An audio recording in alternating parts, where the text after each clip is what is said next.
Hello guys, welcome to my channel BTS রাবিম by Rashmi. কেমন আছো সবাই? আশা করি সবাই ভালো আছো। আমার বার্ষিক পরীক্ষা শেষ থেকেই সুন্দর ওয়ান স্টোরি বানাচ্ছি, আশা করি সবার ভালো লাগবে।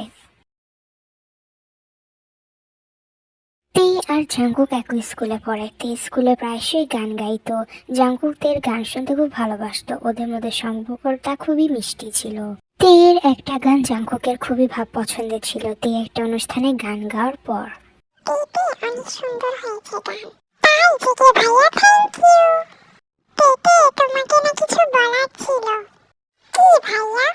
আমি না কানাডা চলে যাচ্ছি 10 বছরের জন্য। কেন ভাইয়া? আমি তোমাকে ছাড়া কিভাবে থাকবো? আমারও তো অনেক কষ্ট হচ্ছে দিদি, কিন্তু কিছু করার নেই। পড়াশোনার জন্য মা আমাকে পাঠায়। না গেলে হয় না দিদি ভাইয়া? না দিদি, 10 বছরই তো ব্যাপার, দেখতে দেখতে দিন কেটে যাবে। তাহলে আমি চলি, ভালো থেকো, নিজের খেয়াল রেখো। তুমিও ভালো থেকো জেকে ভাইয়া, আমি তোমাকে অনেক মিস করব। আমিও, বাট তার আগে একটা কিসি দাও। ওকে। 10 বছর পর জাঙ্কুক দেশে ফিরেছে, কিন্তু সবার জন্য গিফট আনলেও তের কথা ওর মনে ছিল না। তে অনেক খুশি হয়ে জাঙ্কুকের কাছে আসে। কেমন আছো জাঙ্কুক ভাইয়া? তুমি কে? ঠিক চিনলাম না তো। তে তখন অনেক কষ্ট পেল, কারণ যাওয়ার আগে জাঙ্কুক তেকে কথা দিয়ে গিয়েছিল তেকে কখনো ভুলে যাবে না জাঙ্কুক। তে তখন কিছু একটা চিন্তা করে বলল, আমি এখানে থাকি। ও আচ্ছা, কিন্তু তুমি আমাকে কেন ভাইয়া বলে ডাকছো? এমনি, এখানে সবাই আমাকে আপনাকে ভাইয়া বলে ডাকতে বলেছে তাই। ও আচ্ছা, ঠিক আছে। এরপর জাঙ্কুক দুপুরের লাঞ্চ সেরে সবাইকে বিকেলে ডাইনিং রুমে ডাকলো কিছু গুরুত্বপূর্ণ কথা বলার জন্য। কি হয়েছে বাবা? কি দরকারি কথা যে আমাদের অফিস থেকে ডেকে আনলি তুই? হ্যাঁ, কি হয়েছে সোনা, ডাকলে কে? হ্যাঁ হ্যাঁ, জেকে বাবা, কি এমন দরকারি কথা আছে? তোমার জিন চাচি ও সুগা ভাইয়াকেও ডাক দিলে ব্যাপার? এখানে তেও ছিল। আমি আয়ুকে বিয়ে করতে চাই। ওর সাথে আমার কানাডাতে দেখা হয়েছে, আর ও আর আমি দুজনে একটা কোম্পানিতে চাকরি করি কানাডাতে। আমি ওকে লাভ করি, ও আমাকে লাভ করে। এই কথা শুনে তের বুকটা থপ করে উঠলো। সে কি শুনলো? যদি সে স্বপ্ন দেখে তাহলে সে জাগতে চায়। সে যে জাঙ্কুককে ছোটবেলা থেকেই খুব ভালোবাসে। বেশ ভালো তো জেকে বাবা, মেয়ে নিয়ে আয়, তোর বিয়ের ব্যবস্থা করছি। কিন্তু লিসা, আমাদের প্রমিসের কথা তুমি কি ভুলে গিয়েছো? থাক চাচা, যেটা হয়েছে সেটা ভুলে যান। জাঙ্কুক ভাইয়া যাকে ভালোবাসে তাকেই বিয়ে করুক। কি প্রমিস? কিছু না।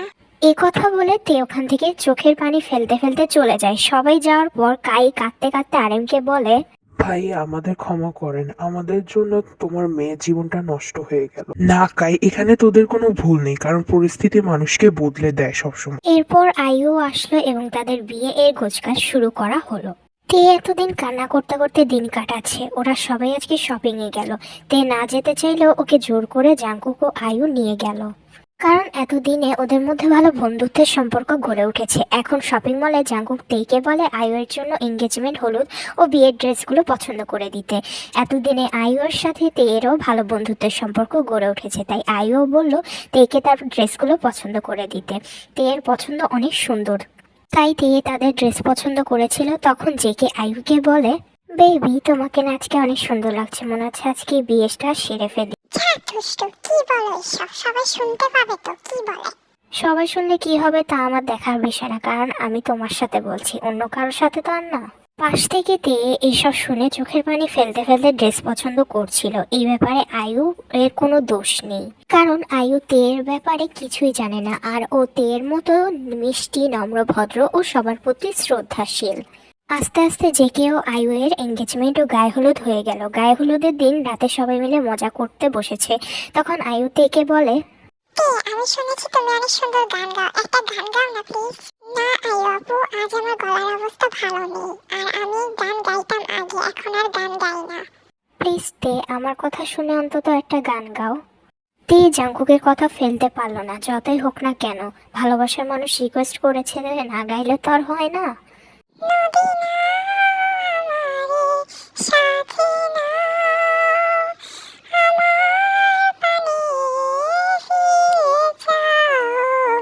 রাতে চাঁদের আলো ঝরে বন্ধু তোমার ঘরে, হায় আলো যে জ্বলে না, আমি একলা আন্ধারে। বন্ধু বিরতি দে না, আমি খুঁজি তোমারে।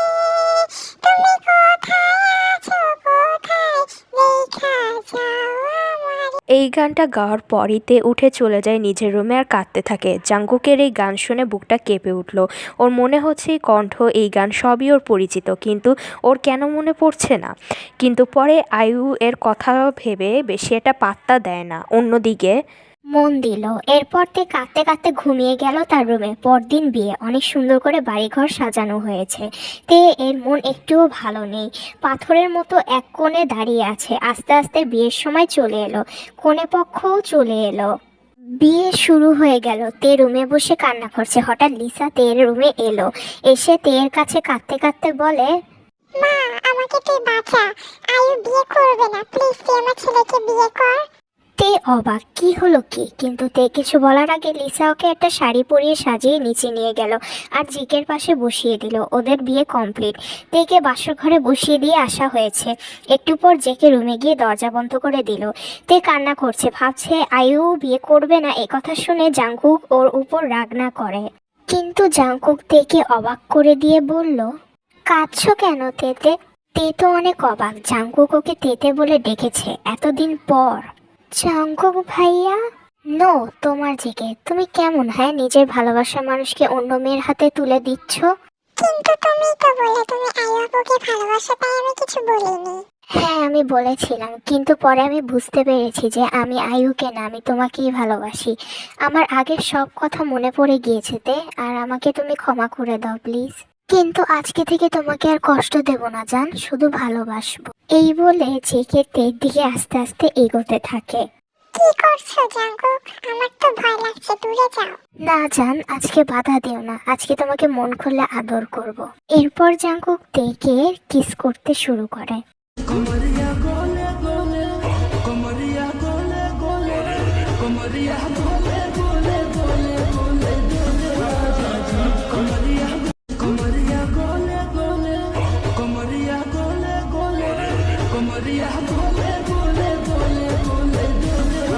তে জান, এত ছটফট করিস না, আমার বাণীটা তো অনেক স্ট্রং হয়ে যাচ্ছে, তুই নিবি কেমনে?